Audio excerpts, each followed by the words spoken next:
อแม่พี่น้องที่สลบหลักทุกท่านเนาะมื่อนี้มาพบกับช่องหัวย่างพาแซบหรือว่าซาแพเนาะมื่อนี้ซาแพกับซิมาพาแซบเรือถามส้มนี่มาเด้อมากินกันเนาะมื่อนี้เป็นเมนูตำหอยแครงใส่กุ้งสดเนาะถามส้มถาดบักไง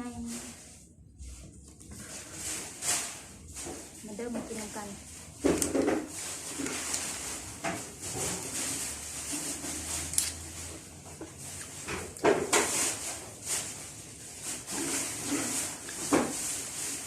แต่ทำชม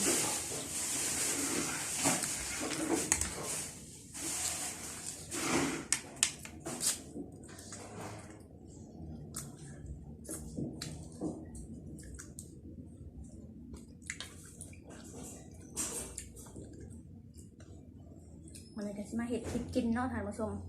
อย่าพาเบื่อกันไปใส่เด้อเนาะมาเริ่มมากินนำกัน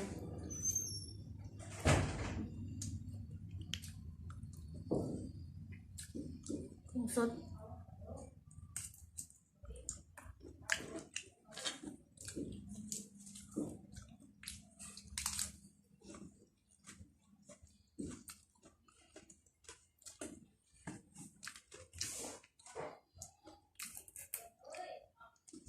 หิวแห้งท่านผู้ชม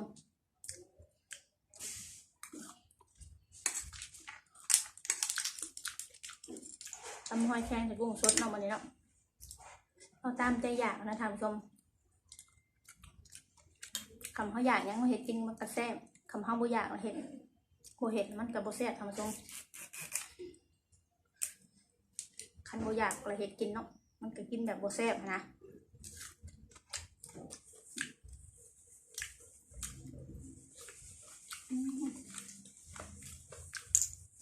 นี่เนาะหอยตัวโบใหญ่เนาะท่านผู้ชม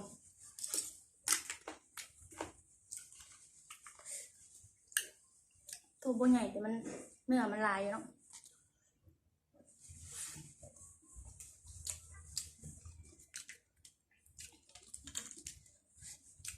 ผักชะอม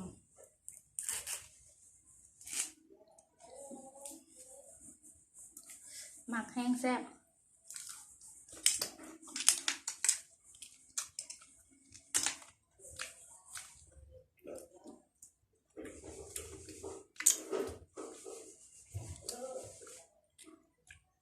หลายเดือนเราบนกินหอยแครงนี่ค่ะผู้ชม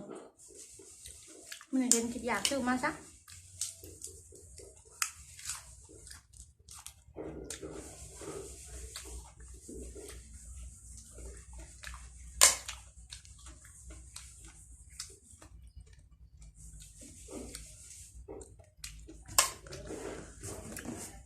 อยู่บ้านเขาบ่ค่อยมีเนาะหอยแครงบ่ค่อยเห็นขายนะเป็นช่วงค่ะผู้ชมบางช่วงก็มีบางช่วงก็บ่มี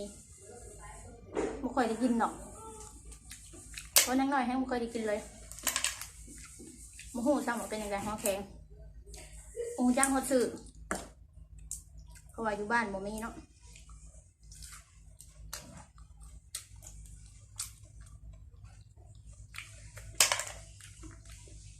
ตรงบางเทพโอ้โห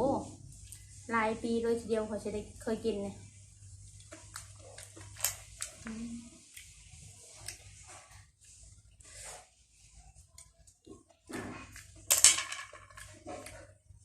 ใส่ซองมือจุบเลยเนาะทำตรงนี้เนาะกุ้ง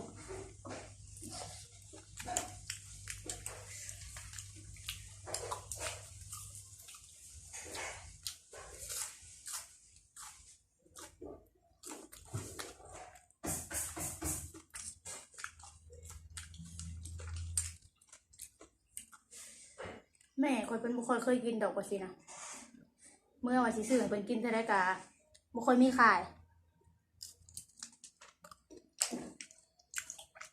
ไปบ่ถึกช่วงนะท่านผู้ชม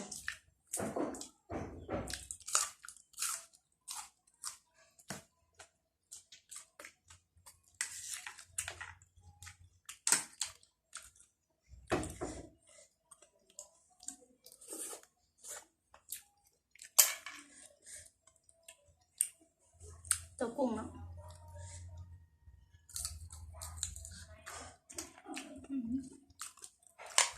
อ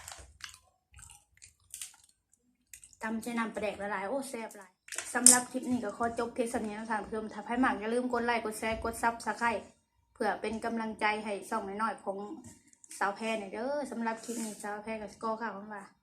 สบายดีไปแล้วบ๊ายบาย